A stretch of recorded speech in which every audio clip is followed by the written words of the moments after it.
જનતા માટે. તો અમે જનતાને બધું જણાવી દઈએ, એમાં વાંધો શું છે? એને મારાથી એટલી જ તકલીફ છે કે હું નાનામાં નાની કોઈ પણ વસ્તુનો વિડીયો બનાવીને પબ્લિકને આપી દઉં છું કે જો આમ છે ભાઈ.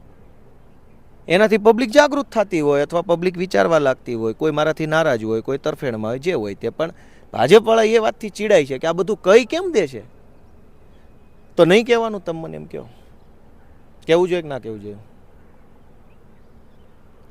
અર્જુનભાઈએ એ રીતની વાત કરી કે ભાઈ એમના મત વિસ્તારના પ્રશ્નો નથી પૂછતા, પરંતુ ગુજરાતના અલગ અલગ સતત સવાલો ઉઠાવે છે. સાથે હર્ષ સંઘવીએ એ પ્રકારની પણ ટિપ્પણી કરી કે ગૃહમાં જે પ્રકારના પ્રશ્નો છે તે ચર્ચા નથી થતી અને બહાર પછી રાજકીય અવલોકન સાથે વાત આજે જ મારો પ્રશ્ન વન વિભાગને લગતો હતો કે માર્ગ અમારે વિસાવદરના કાછિયા નેસથી સાસણ સુધી જવાનો રસ્તાનો પ્રશ્ન 20 વર્ષથી પડતર છે. એ 20 વર્ષ જૂનો પડતર પ્રશ્નનો હજુ નિકાલ નથી આવતો. એ મુદ્દો આજે જ હતો મારો.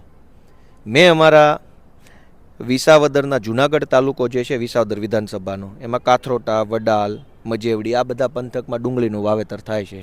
એ ડુંગળીના ખેડૂતોનો પ્રશ્ન પૂછ્યો હતો. અમારા ભેસાણ અને જુનાગઢ તાલુકાના અનેક ગામડાઓમાં લાલ પાણી આવે છે, એ લાલ પાણીનો પ્રશ્ન પણ મેં પૂછ્યો હતો. અમારા મત વિસ્તારના સરસઈ ગામની અંદર દ્રાફડ નદી ઉપર એક બ્રિજ બનાવવાનો છે, એ પ્રશ્ન પણ મેં પૂછ્યો હતો. અમારા મત વિસ્તારની અંદર સત્તાધાર, મોણિયા, પરબ, સંત છેલૈયાનું ધામ, બલિયાવડ, દેવલધામ, રામપરા, રૂપલધામ આ મંદિરોને પ્રવાસન અંતર્ગત ડેવલપ કરવામાં આવે એ વાત પણ મેં મૂકી છે.